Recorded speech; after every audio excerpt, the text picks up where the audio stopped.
Na próxima semana, vamos estar comemorando a Páscoa, que é um evento, uma comemoração importante para os seres humanos, que é a maior demonstração de amor de Deus para a humanidade. E quando nós estudamos a história de Deus e o homem, nós vemos desde Adão e Eva, quando Deus fez o ser humano, a ideia de Deus era de ter comunhão, que o ser humano tivesse comunhão com Deus, vivesse no paraíso, uma vida completamente diferente.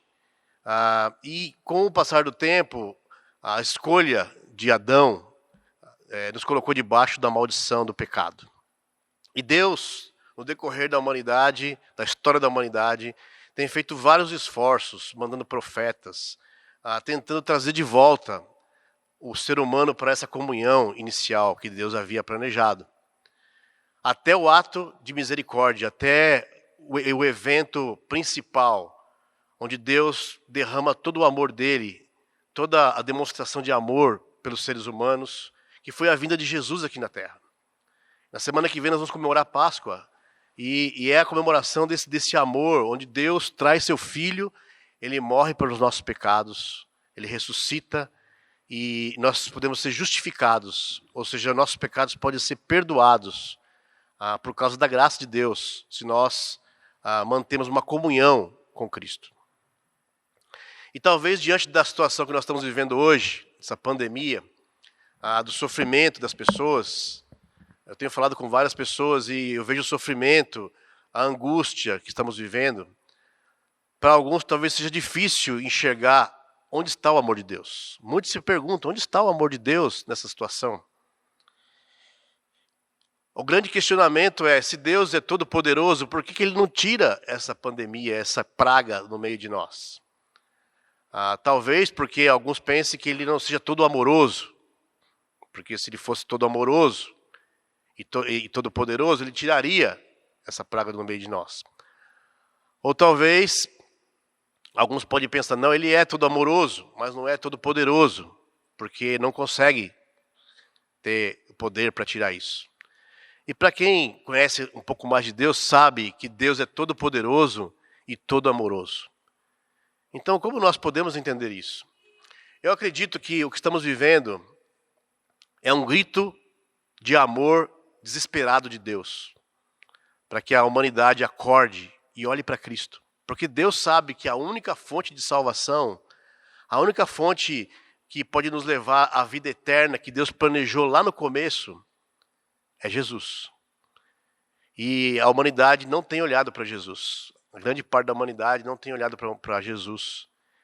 E de tempos em tempos, essa não é a primeira vez que acontece isso. A história da humanidade, várias vezes aconteceram coisas que mostram que Deus está chamando as pessoas a olharem para Cristo, que é a única fonte de salvação. E eu queria com vocês ver um texto da Bíblia, à luz da Bíblia, tentar entender um pouco mais sobre isso. Queria chamar vocês a abrirem Números 21, versículo 4. Diz assim: Partiram eles do monte Or, pelo caminho do Mar Vermelho, para contornar a terra de Edom.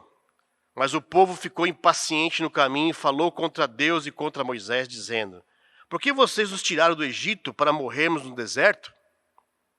Não há pão, não há água, e nós detestamos essa comida miserável. Então o Senhor enviou serpentes venenosas que morderam o povo, e muitos morreram. O povo foi a Moisés e disse: Pecamos quando falamos contra o Senhor e contra você. Ore pedindo ao Senhor que tire as serpentes do meio de nós. E Moisés orou pelo povo. O Senhor disse a Moisés: Faça uma serpente e coloque-a no alto de um poste. Quem for mordido e olhar para ela viverá. Moisés fez então uma serpente de bronze e a colocou num poste. Quando alguém era mordido por uma serpente e olhava para a serpente de bronze, permanecia vivo. Bom, só para nós entendermos essa história, nessa caminhada do homem, de Deus chamando o homem para a comunhão com Ele novamente, Deus envia Moisés para tirar o povo cativo 400 anos no Egito. E através do poder que Deus deu a Moisés, ele consegue convencer o faraó de tirar o povo do Egito. E ele sai em caminhada com praticamente 1 milhão de pessoas, rumo a uma terra que Deus havia separado para esse povo. E nós sabemos, se você ler essa história lá em Êxodo, você vai ver que não foi uma caminhada fácil. Foi uma trajetória difícil. E no meio do caminho, eles ficaram com fome, ficaram com sede. E Deus não deixou que eles ficassem, que eles morressem de fome. Mandou comida do céu, mandou maná, deu água para eles, supria as necessidades do povo. Só que de tempo em tempo o povo reclamava. O povo ficava ingrato, ficava olhando o que eles tinham lá na escravidão e não enxergando que Deus estava se separando para eles lá na frente e começaram a reclamar. Em Salmo 95, versículo 10, nós podemos ver lá o salmista expressando o coração de Deus quando ele se depara com a ingratidão do povo. Diz assim, Salmo 95, versículo 10, diz assim: durante 40 anos fiquei irado contra aquela geração e disse: eles são um povo de coração ingrato, não reconhece os meus caminhos. Sabe, Deus estava falando aqui de uma forma pesarosa do coração do povo e ressaltando a ingratidão. A ingratidão, ela tem sido provavelmente a coisa que mais separa o homem dos relacionamentos. Seja eles o relacionamento com Deus, seja o relacionamento com a família, relacionamentos amorosos, porque a ingratidão tende a não valorizar as coisas que temos, a olhar o que não temos e tirar a beleza das coisas. Tanto é que hoje muito se fala de praticar gratidão. E o povo aqui estava ingrato.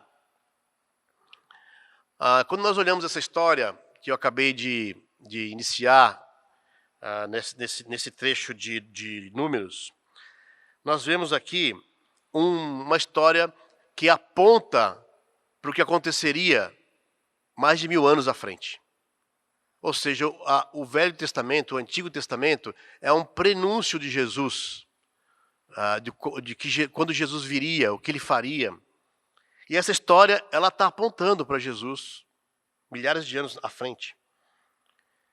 E isso fica muito claro quando nós vamos lá em João, no capítulo 3, o apóstolo João, que andou com Jesus, que registrou toda a caminhada de Jesus, e ele registra nas Escrituras, e eu queria ler com vocês João capítulo 3, versículo 14, que é a referência de João falando do texto de Números.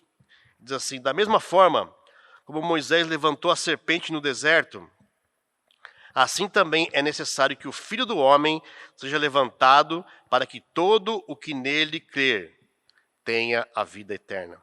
Porque Deus tanto amou o mundo, que deu o seu Filho unigênito, para que todo o que nele crer não pereça, mas tenha a vida eterna. Pois Deus enviou o seu Filho ao mundo, não para condenar o mundo, mas para que esse fosse salvo por meio dele. Olha que interessante, né?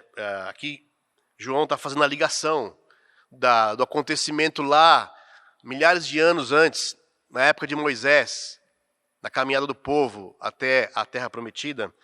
João está fazendo a ligação com o que ele presenciou da vida de Jesus. E eu queria fazer com vocês, tirar lições para nossos dias de hoje, desse texto. Sabe, Deus enviou serpentes.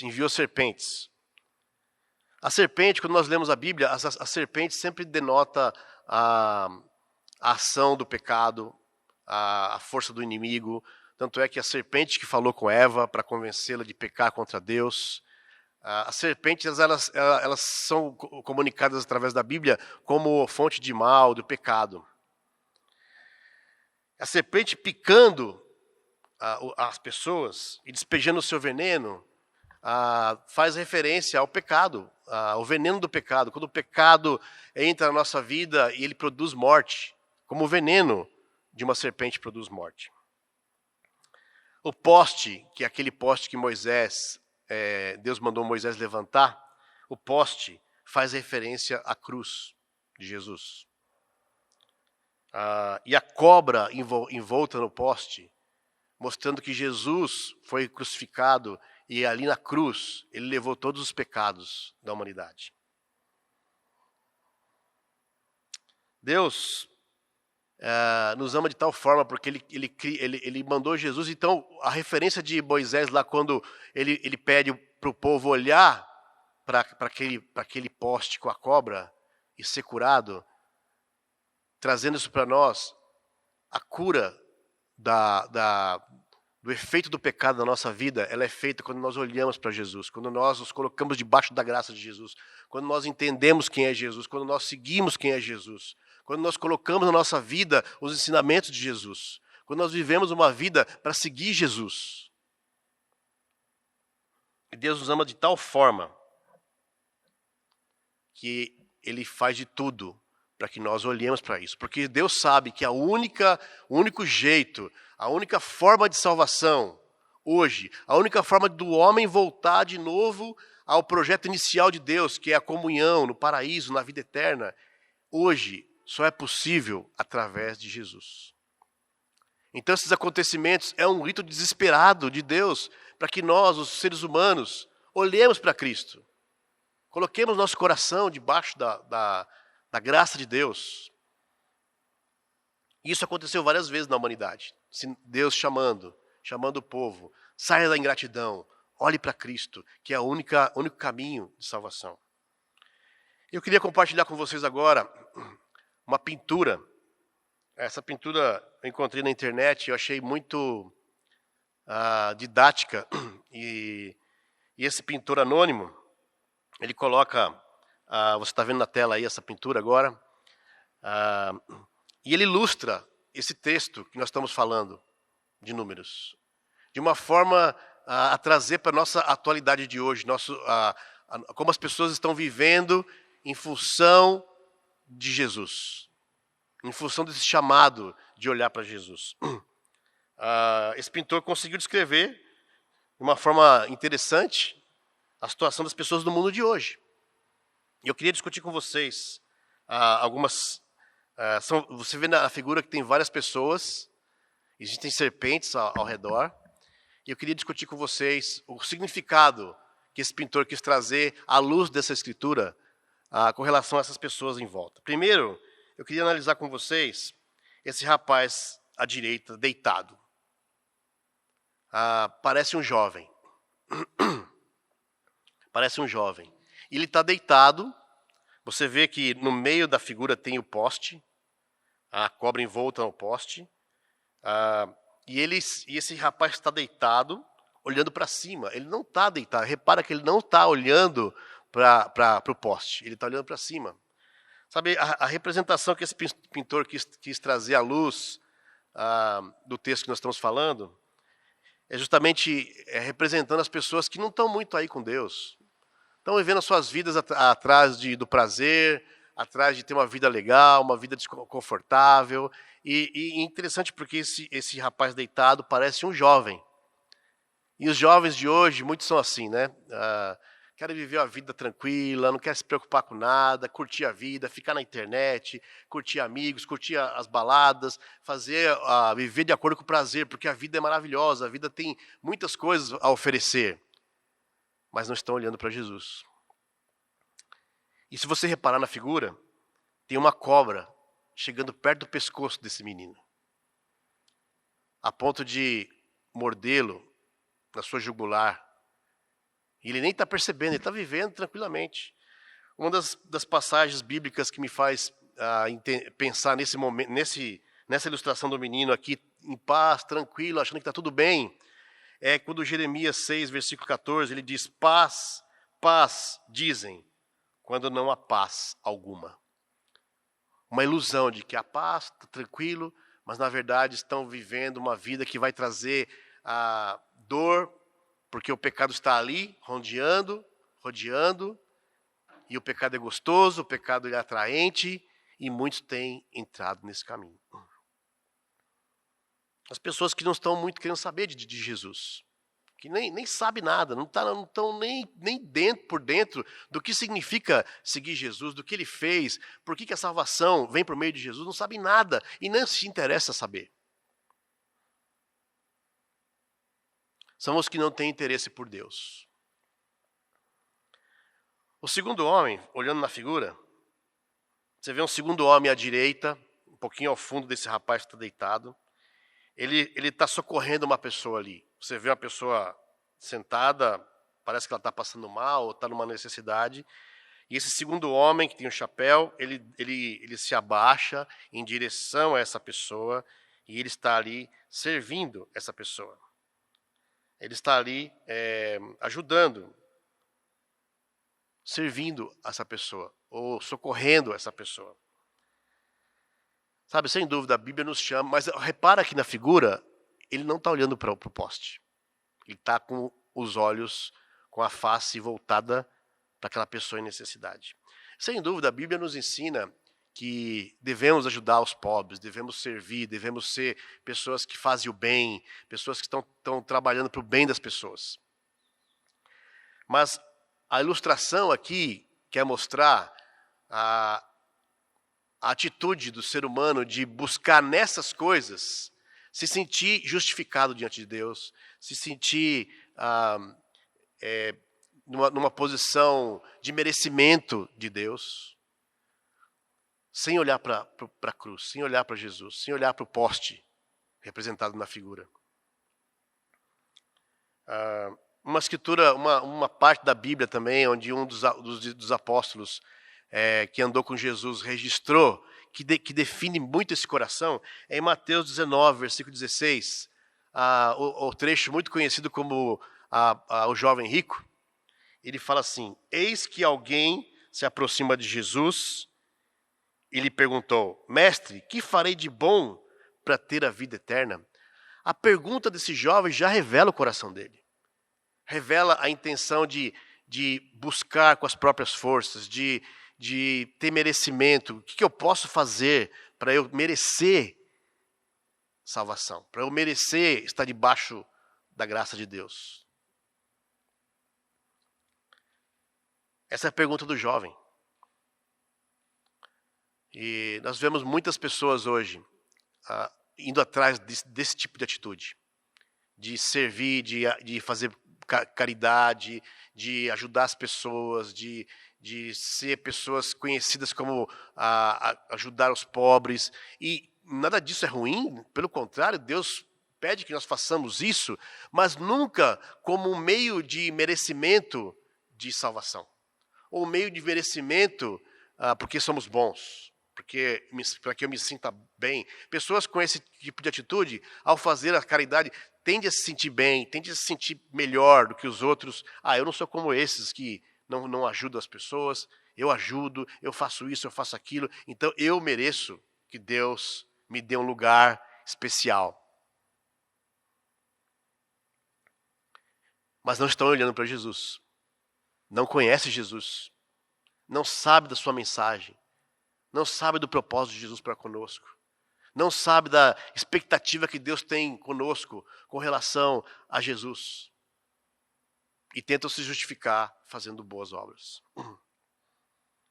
O terceiro homem da figura, que representa também tipos de vida, tipos de formas de se viver nesse mundo, é o terceiro homem que está no canto direito ao fundo, em pé. E se você reparar bem, ele está com uma cobra na mão, ele está brigando com essa cobra, lutando parece que está numa guerra ali com essa cobra, para matar a cobra, para não deixar que a cobra o morda. E a intenção desse autor desconhecido dessa pintura, é demonstrar tipos de pessoas que estão vivendo nesse mundo, que não querem se entregar ao pecado, ou estão lutando contra o pecado na vida, que estão lutando contra o vício, contra mentiras, contra a raiva, mas estão lutando com as próprias forças. Repara que ele não está olhando também para o poste. Ele está olhando para a cobra, ele está lá numa luta ferrenha com essa cobra, representando as pessoas que que talvez já viveram no pecado, já estão cansados do pecado, que estão lutando contra o pecado, não querem se entregar ao vício, não querem continuar vivendo na mentira, não querem viver uma vida que vai levar ao divórcio, não querem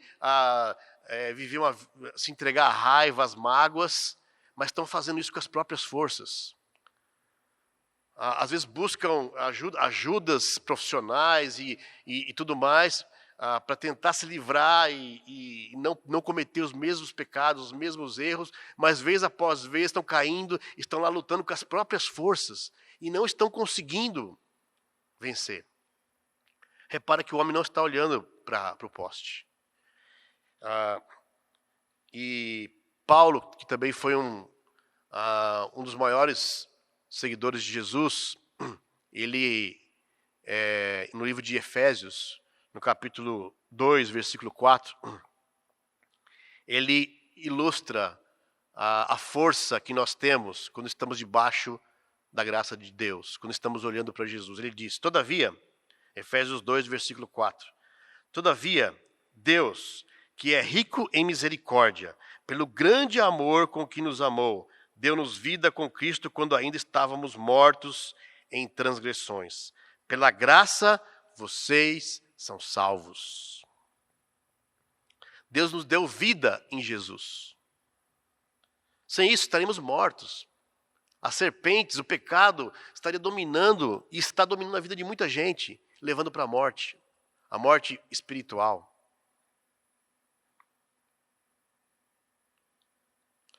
E essa ilustração desse homem, dessa pintura, com referência a esse homem que está lutando sozinho, com as próprias forças, ele quer mostrar as pessoas que estão vivendo esse mundo dessa forma. Tentando mudar, tentando melhorar, mas sem olhar para Jesus, usando as próprias forças, tentando mudar com a própria força e não conseguindo, e se cansando. Olhando para a figura, nós vemos um quarto homem, que é o homem ajoelhado diante da estaca. Você está vendo aí o homem ajoelhado diante da estaca. E repare que ele não está olhando para a estaca. Ele está olhando para a pessoa ao lado esquerdo. Essa pessoa que está ao lado esquerdo dele, com um cajado mostrando o poste, representa Moisés. E esse homem está ajoelhado diante da estaca, porém olhando para Moisés. O que o autor desconhecido dessa pintura quer mostrar com isso? Qual o tipo de vida das pessoas que estão se ajoelhando, estão querendo conhecer querendo buscar a Deus de alguma forma, mas ao invés de olhar para a cruz, de olhar para Jesus, de conhecer Jesus, de saber o chamado de Jesus para a vida delas, elas estão olhando para autoridades, pessoas que se dizem autoridades espirituais, como se elas fossem a salvação, como se elas fossem a autoridade máxima, acima de Jesus.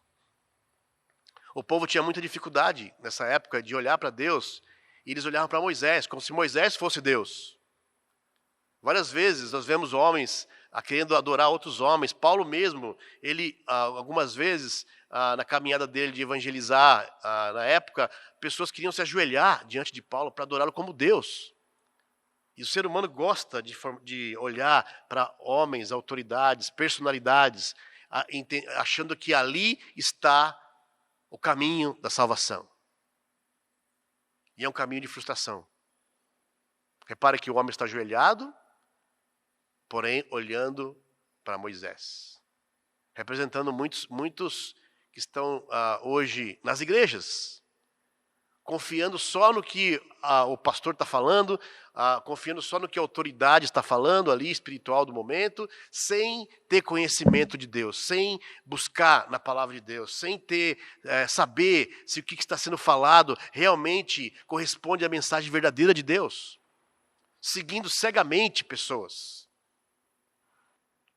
E nós vemos um quinto homem, à esquerda de Moisés, na figura, lado esquerdo, logo atrás de Moisés. Você vê que ele está com os braços cruzados, como alguém que está em reverência. Provavelmente esse homem deve ter sido trazido por Moisés, curado de uma picada de serpente. E repare, esse homem está olhando o poste.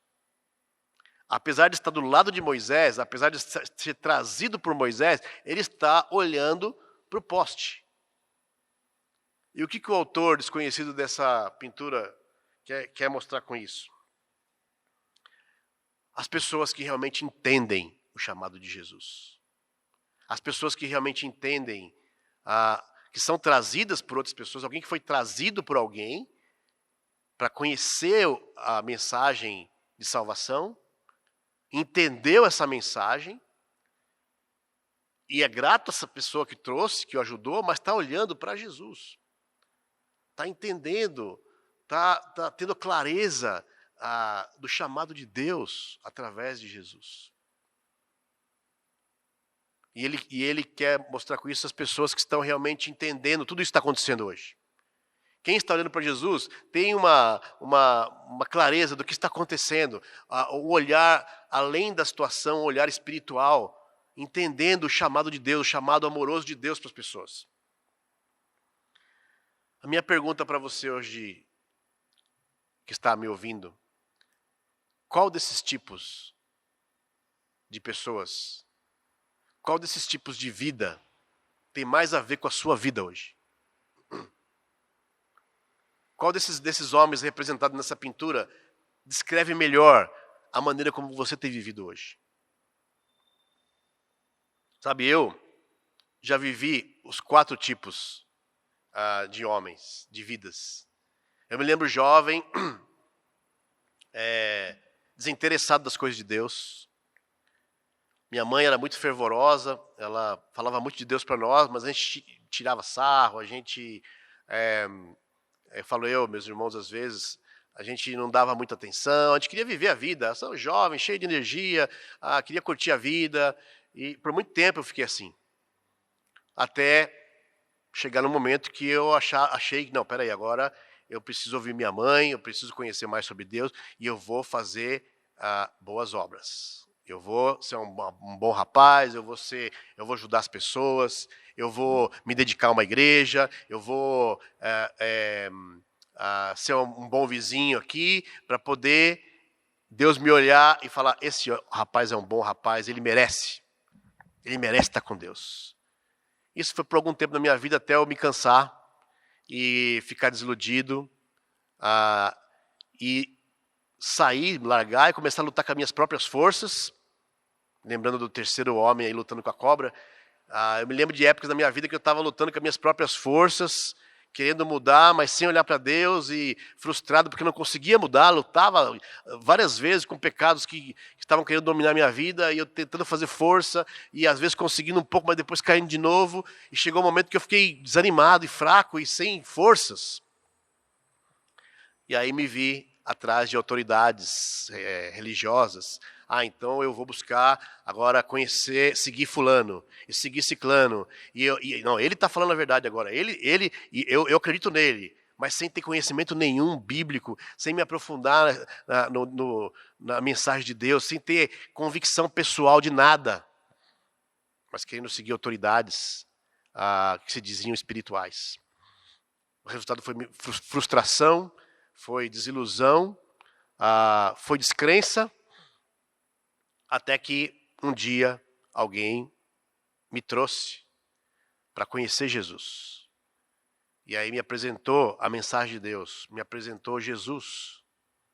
E eu pude entender, eu fiquei super grato a essa pessoa que me trouxe, e eu pude entender o chamado de Jesus.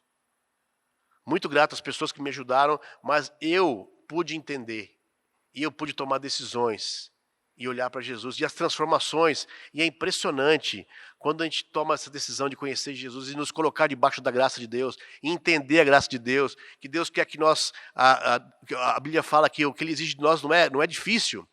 Quando nós entendemos isso, há uma liberdade, e Deus nos dá poder através do Espírito Santo dEle. Depois, na caminhada cristã, muitas vezes, no meio do caminho, houve tentação de tirar os olhos de Jesus, parar de olhar para a cruz. E quando eu fazia isso algumas vezes, ou eu sempre me via indo na direção de um dos 4 tipos de vida representado nessa pintura. Às vezes querendo, eu quero relaxar, não quero pensar em nada. Outras vezes, não, eu vou ajudar as pessoas, me dedicar demais às pessoas, sem me relacionar com Deus. Ou então, não, eu vou ficar lutando aqui sem ler a Bíblia, sem orar. Eu vou lutar com as minhas próprias forças. Em outros momentos, não, eu vou agora me apegar a uma pessoa, porque se eu estiver perto dela, eu vou conseguir ter força, sem olhar para Jesus, sem buscar força espiritual. Mas todas as vezes que eu voltei para Jesus, que eu olhei para a palavra dele, que eu me muni das Escrituras, que eu tomei decisões baseado na vida de Jesus, nos ensinamentos de Jesus, os resultados foram incríveis. O poder de Deus agindo na minha vida e as transformações que Ele foi fazendo foram maravilhosas. Então, eu queria encorajar você, seja lá qual for o tipo de vida que você leva hoje. Deus está gritando. Se você se enquadra num desses 4 tipos de pessoas que estão ali buscando fazer de qualquer forma menos olhando para a cruz, olhando para Cristo, saiba que o que está acontecendo no mundo hoje é um chamado para você.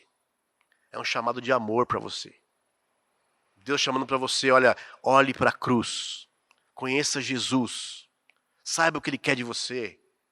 Vai atrás, se aprofunda. E você vai ver que você vai descobrir coisas maravilhosas.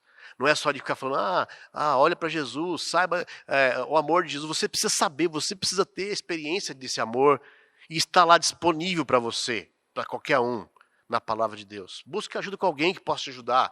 Lembra, Moisés estava lá, o rapaz veio com Moisés na figura. Eu conheci porque alguém me ajudou. Busque ajuda com alguém.